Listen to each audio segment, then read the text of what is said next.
The silent resistance. Admiral Kira Patel stood at the observation deck of the Earth Defense Station Artemis, watching the approaching Proximum diplomatic vessel with a mixture of amusement and strategic calculation. The aliens thought they were coming to evaluate humanity's readiness to join the galactic community. In reality, they were about to become another data point in humanity's greatest deception. "Status report on the quantum field," she asked, not turning away from the viewport. Lieutenant Rashid answered from his station, operating at optimal efficiency, Admiral. Frequency matching protocols are active but disguised as random background radiation. Humanity's greatest secret wasn't their advanced technology or military might. It was their ability to appear completely unremarkable. After first contact 15 years ago, Earth's scientists had made an astounding discovery. Human consciousness generated a unique quantum field that could be amplified and controlled. This field could neutralize virtually any weapon technology in the known galaxy, but only if humanity kept this capability hidden. The Proximum vessel, all sleek lines and crystalline structures, docked with their usual arrogant precision. Admiral Petal straightened her uniform and signaled to her staff. "Remember, everyone, we're just simple, primitive humans trying to make our way in the galaxy. Let's give them a good show." The delegation that emerged from the airlock was exactly what their intelligence suggested. Tall, bioluminescent humanoids with an air of superiority that came from belonging to one of the galaxy's elder races. Their leader, Ambassador Vix, barely contained his disdain as he surveyed the station's intentionally dated-looking interior. "Greetings, representatives of Earth," Vix announced with practiced diplomacy.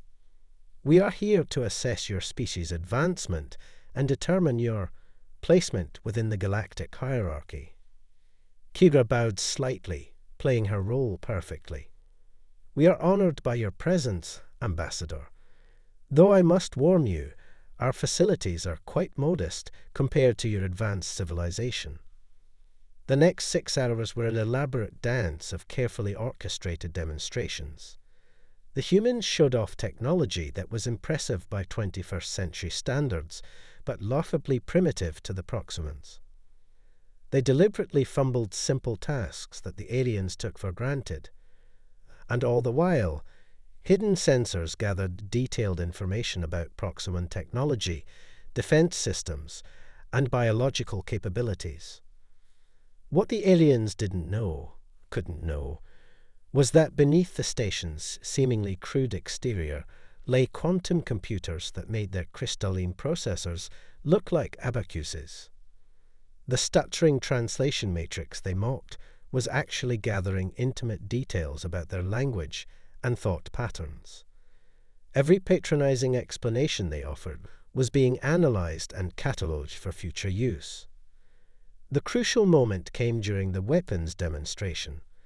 Lieutenant Rashid purposefully miscalibrated their primitive defense screens, allowing a weak pulse from the Proximan ship to get the station. The aliens watched expectantly, waiting to see the humans panic at their show of force.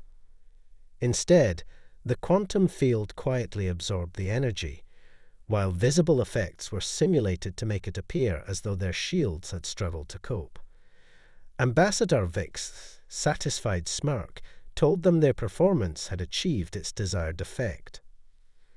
"Well," the ambassador declared as their inspection concluded, "we find your species adequately developed for preliminary contact protocols. You will be granted observer status in the Galactic Assembly, though full membership will require significant advancement." Admiral Petal maintained her humble demeanor. "We are grateful for any opportunity to learn from your wisdom, Ambassador." As the Proximan ship departed, Kira allowed herself a small smile. In their databases, Earth would be classified as a backwater world of little strategic value. Just another primitive species to be potentially exploited once the major powers finished their current territorial disputes. They had no idea they just handed humanity detailed scans of their latest military technology. No idea that Earth's quantum field could now perfectly counter every weapon in their arsenal. No idea that similar performances had been staged for 12 other major species over the past decade. "Send the data to Central Command," she ordered, "and update the threat assessment matrix. The Proximans are exactly where we want them, underestimating us." Lieutenant Rashid nodded, adding, "That makes 15 species now who think we're barely past discovering spacecraft. The Galactic Assembly's latest report still lists us as a Category 3 pre-integration civilization." "Perfect," Kira replied, watching the Proximan ship jump to FTL. "Let them think we're primitive. Let them think we're weak. Because when they finally decide to move against us..." She left the sentence unfinished, but everyone on the bridge knew the truth. Humanity was ready. They had spent 15 years preparing, gathering intelligence, and perfecting their defenses. The galaxy thought Earth was an easy target, a backward planet ripe for conquest or colonization. They would learn their mistake, but by then it would be far too late.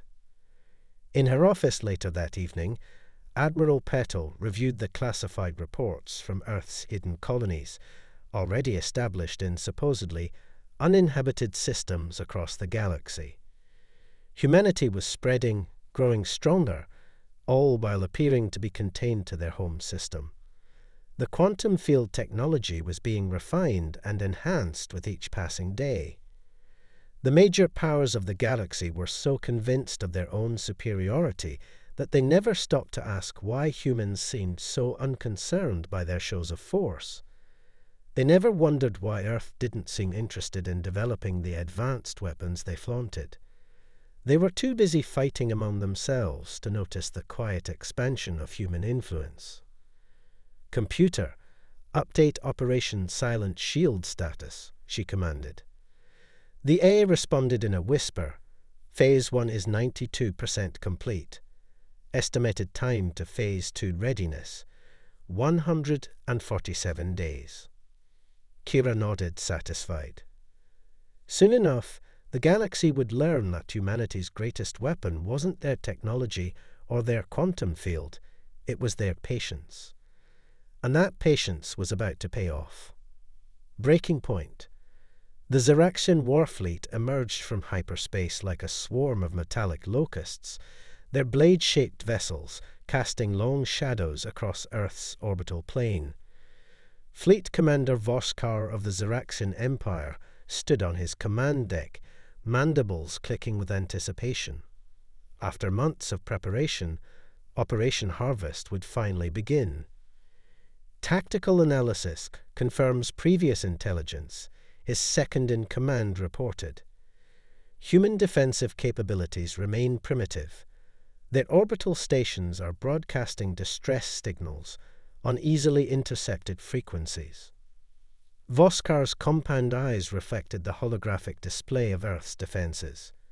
Proceed as planned. Launch the first wave of compliance vessels. In her underground command center beneath the Himalayas, Admiral Patel watched the invasion force with cold calculation. The Zeraxians had brought exactly what intelligence predicted. 300 capital ships, over 1,000 support vessels, and dozens of their infamous compliance ships, massive vessels designed to deploy occupation forces and processing facilities for their new slaves. They certainly didn't want to risk undercommitting forces. Lieutenant Rashid commented, now promoted to commander after years of faithful service. This fleet could subjugate 3 normal worlds.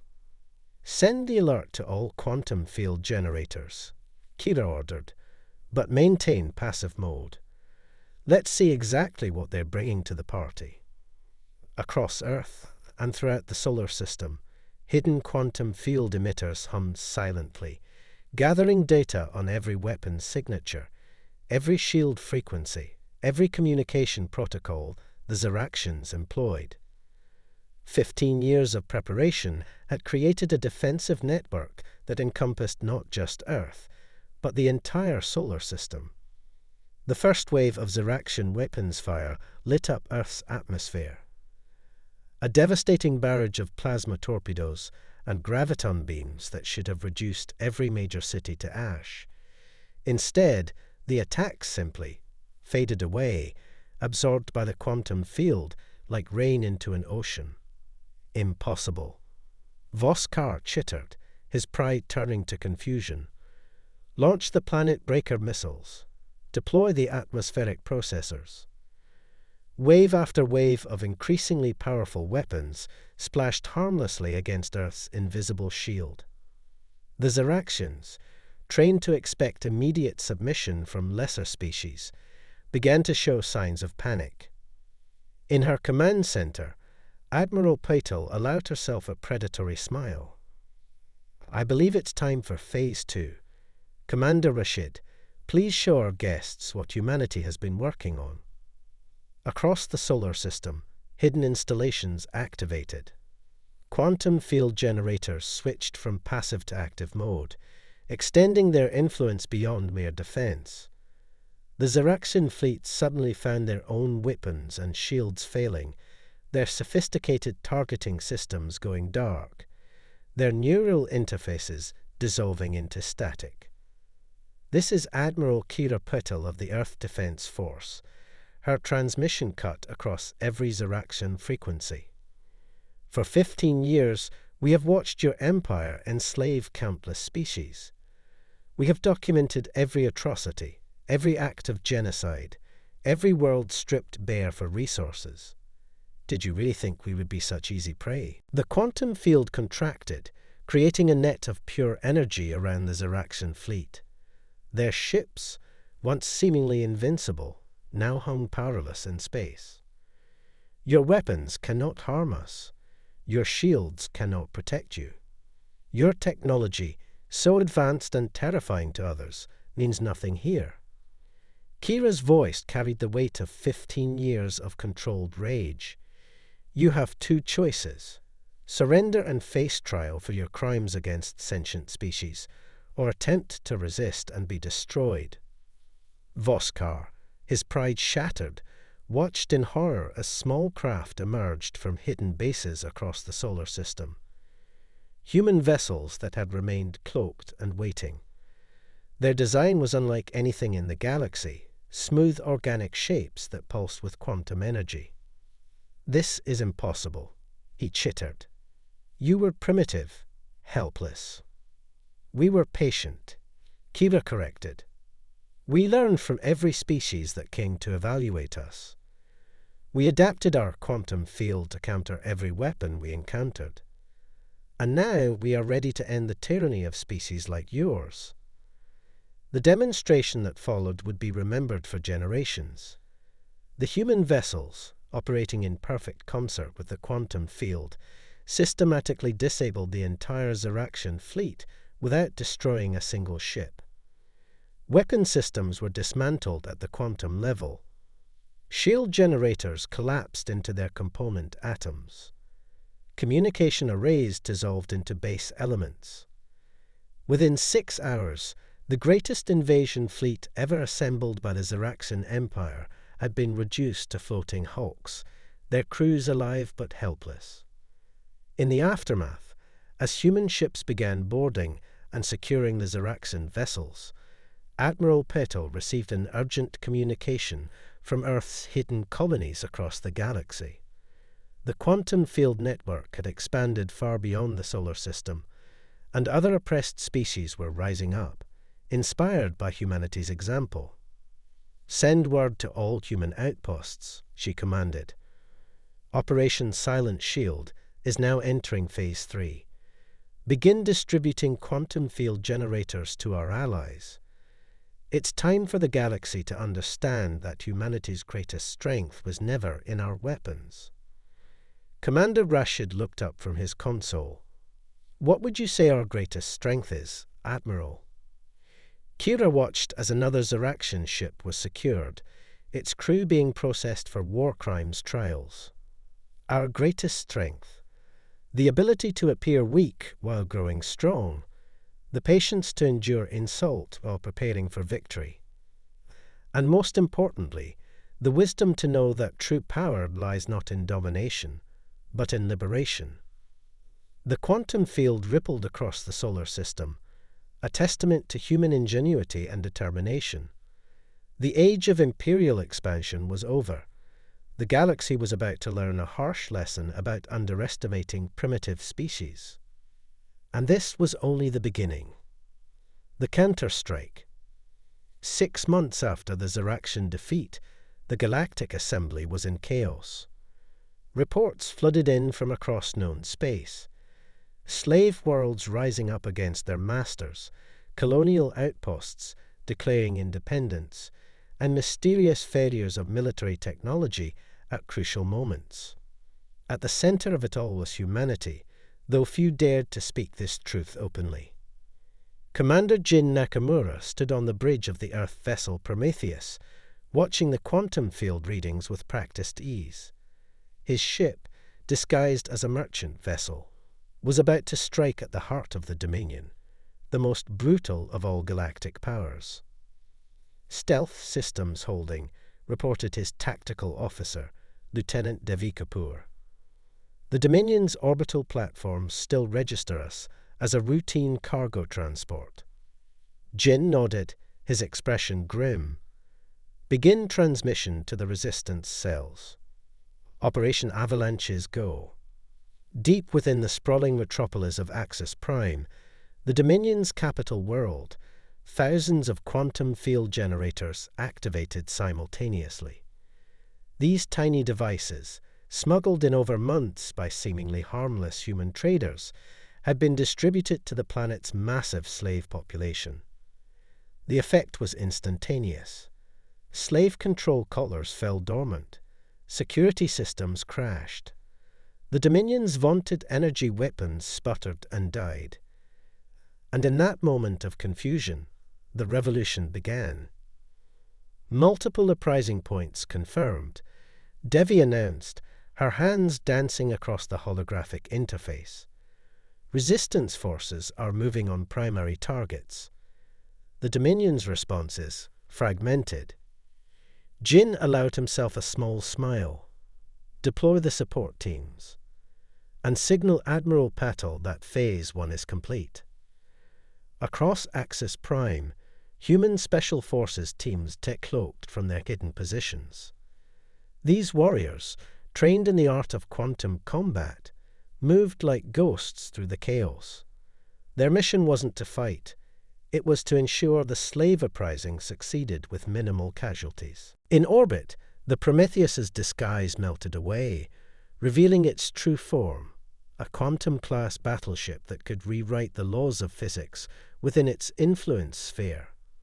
Other human ships emerged from their hiding places throughout the system, their quantum fields expanding to create a web of control. This is Commander Nakamura to all resistance forces. Jin broadcast on the secure quantum frequency. The orbital defenses are neutralized. You have 1 hour to secure your objectives. Remember, we're here to liberate, not destroy. The Dominion's response was predictable. They launched everything they had.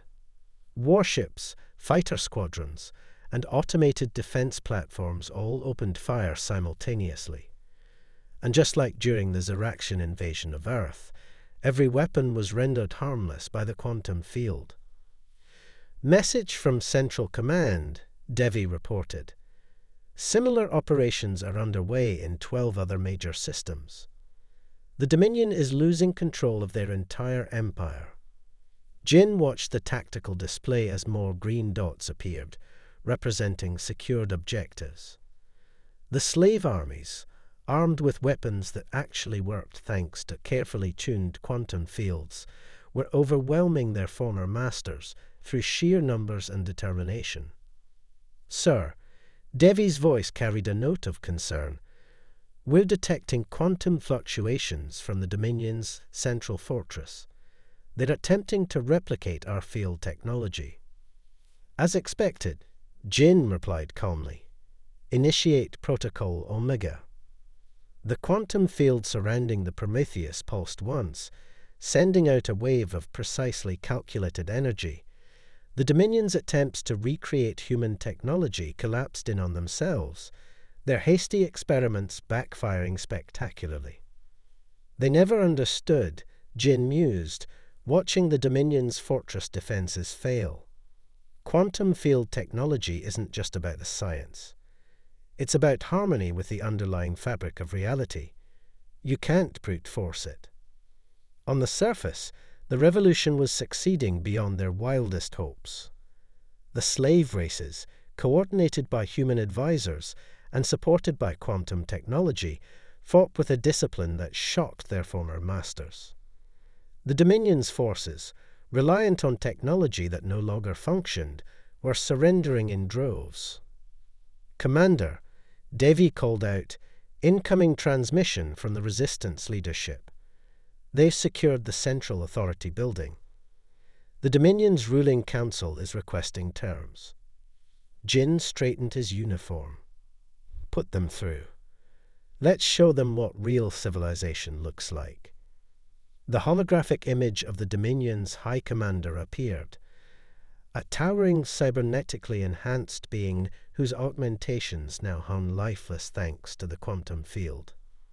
You hide behind tricks and deceptions," the High Commander snarled. "This is not honorable combat." "Honor?" Jin's voice was cold. "Was it honorable to enslave billions? To experiment on sentient beings? To destroy entire worlds for resources?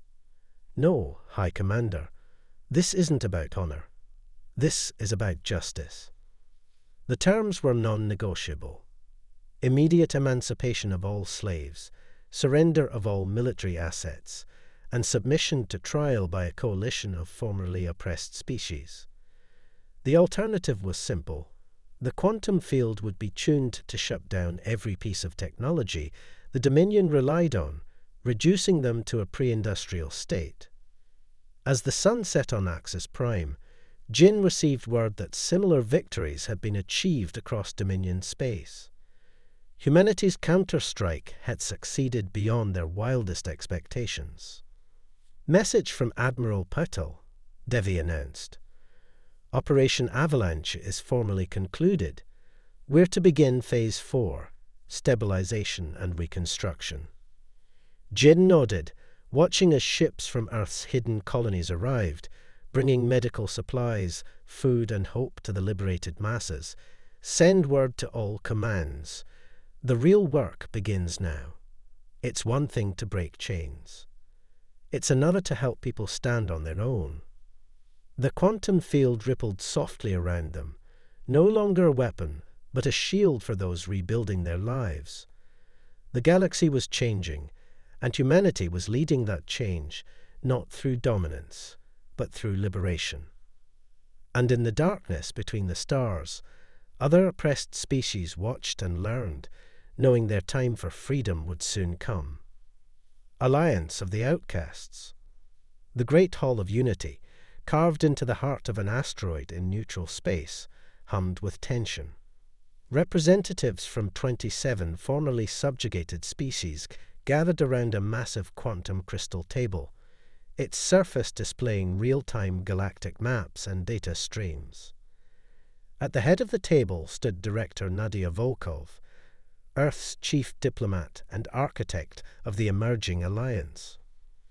"The Confederation of Elder Races has issued their final warning," she announced, her voice carrying across the chamber.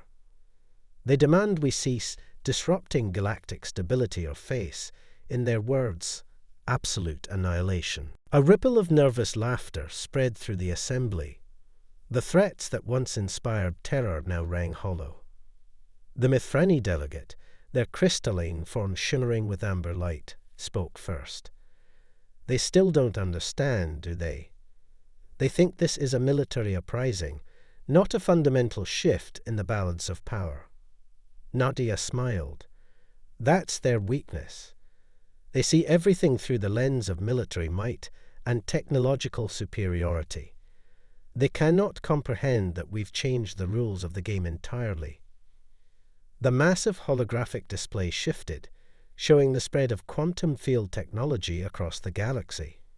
What had started as Earth's secret weapon had evolved into something far more profound, a great equalizer that allowed previously powerless species to assert their independence. Report from the technology integration teams, announced Dr. Ryoko Tanaka, Earth's lead quantum physicist. The Mithrani crystalline matrices have been successfully merged with quantum field generators, increasing efficiency by 300%. The Volish bioengineering has improved our field sustainability by 500%. This was humanity's true revolution, not hoarding power, but sharing it. Each species brought unique insights and abilities to the quantum field technology. The Mithrani's natural affinity for crystal manipulation, the Volish's biological mastery, the Zenu's understanding of cosmic energy flows, all contributed to an ever-evolving network of protection and empowerment. We have confirmed reports, continued Nadia, that 3 more systems under Confederation control have requested alliance membership. Their slave populations have already been supplied with quantum field generators through our underground networks. The Zenu representative, a being of pure energy contained within a specialized field matrix, pulsed with concern. The Confederation will not allow their power base to erode without a major response. Our predictions suggest they are gathering the largest fleet ever assembled. Let them come, rumbled Korg, the massive Tellarite war chief. His species, once prized as shock troops by various empires, had been among the first to join Earth's alliance. Their weapons are useless against the quantum field, and their armies are deserting by the thousands. Nadia raised her hand for silence. We're not here to fight wars. We're here to end them. Director Volkov accessed the secure quantum network, bringing up new data streams. Our deep cover agents report growing unrest, even among Confederation citizen populations. They're beginning to question the propaganda about primitive species and necessary subjugation. The chamber's atmosphere shifted as representatives processed this information. The idea that even the citizen populations of their former oppressors might be allies was revolutionary. This is why we've called this emergency session, Nadia continued. We need to prepare for the next phase, not just liberation, but integration. We must prove that our alliance offers a better future for everyone, even our former oppressors. Dr. Tanaka stepped forward, her quantum interface glowing softly. We've developed a new application of the field technology. Instead of just neutralizing weapons, we can now create zones of absolute peace, areas where aggressive actions are physically impossible. We call it the Harmony Protocol. The display showed test zones where the quantum field had been tuned to promote cooperation and peaceful interaction at a fundamental level. It was the ultimate expression of the technology's potential, not a weapon, but a tool for fostering understanding. Our strength, Nadia declared, lies not in our ability to fight, but in our vision of a united galaxy. Every species brings unique gifts, perspectives, and abilities. Together, we're not just resisting oppression, we're creating something entirely new. The chamber erupted in discussion as representatives debated the implications. Plans were made, resources allocated, and new partnerships formed. The alliance was evolving beyond its origins as a resistance movement into something unprecedented, a true galactic community of equals. As the session concluded, Nadia received an urgent quantum transmission from Admiral Patel. The Confederation fleet had begun its advance, just as predicted. But now, thanks to the combined innovations of 27 species working together, they were more than ready. Tell the Admiral, Nadia instructed her staff to implement the Harmony Protocol as planned. Let's show the Confederation that the future belongs not to those who can dominate, but to those who can cooperate. The quantum field network pulsed across space, carrying not just defensive power, but a new vision of civilization. The Age of Empires was ending, and the Age of Alliance was beginning. In the depths of space, the massive Confederation fleet approached, unaware that they were about to encounter not just humanity's technology, but the combined ingenuity of every species they had ever tried to subjugate. The real revolution, it seemed, was just beginning. Revolution's dawn. The space above the galactic core shimmered with the combined might of two civilizations' dreams. On one side, the Confederation's Grand Armada, 50,000 ships representing the largest military force ever assembled in known space. On the other, the Alliance fleet, smaller in number, but protected by the most advanced quantum field network ever created. Grand Admiral Thalara of the Confederation stood on her flagship's command deck. Her ancient eyes narrowed at the tactical display. 10,000 cycles of dominion, she mused, about to be decided here and now. In the Alliance flagship, Harmony, Admiral Patel and Director Volkov watched the same space with very different eyes. The quantum field rippled around their fleet, not just protecting them, but actively implementing the Harmony Protocol across the battlefield. Final status report, Kira commanded. All Alliance ships report ready, Commander Rashid responded. Quantum network is operating at 400% efficiency thanks to the combined technologies of our allies. The Harmony Protocol is fully charged. Nadia stepped forward, her diplomatic instincts telling her to try one last time. We should offer them a chance to join us peacefully, even now. Kira nodded, opening a channel to the Confederation fleet. She spoke words that would be remembered for generations. This is Admiral Kira Patel of the Alliance of Free Worlds. You face not just humanity, but the combined will of every species you've ever tried to subjugate. We offer you one last chance to join us in building a better galaxy. Grand Admiral Thalara's response was predictable. You dare to lecture the elder races on civilization. We brought order to chaos. We elevated primitive species. We are the guardians of galactic stability. No, Kira replied softly. You're the guardians of nothing but your own power. And that ends today. Initiate Harmony Protocol. The quantum field exploded outward, not as a weapon, but as a wave of pure possibility. Ships in the Confederation fleet suddenly found their weapons powerless. But this time, something else happened. The quantum field, enhanced by the combined insights of 27 species, began to affect consciousness itself. Crews aboard Confederation ships experienced something unprecedented. They could feel the emotions, the memories, the hopes and fears of those they had oppressed. The quantum field, tuned by Mithrani crystals, enhanced by Volsh biotech, and channeled through Zen-Yi energy matrices, had become a bridge between minds. What is this sorcery? Thalara demanded, even as tears rolled down her ancient face as she experienced firsthand the suffering her civilization had caused. This is understanding, Nadia responded. This is what we've been working toward all along. Not victory through force, but victory through comprehension. Across the Confederation fleet, crews began laying down their weapons. Some ships broke formation, their commanders unable to continue fighting after experiencing the truth through the quantum field. Others simply powered down, their crews sitting in stunned silence as centuries of propaganda and prejudice crumbled in the face of raw, shared experience. Multiple surrenders being reported, Commander Rashid announced. 80% of the Confederation fleet has stood down. The remaining 20% they're requesting asylum with the Alliance.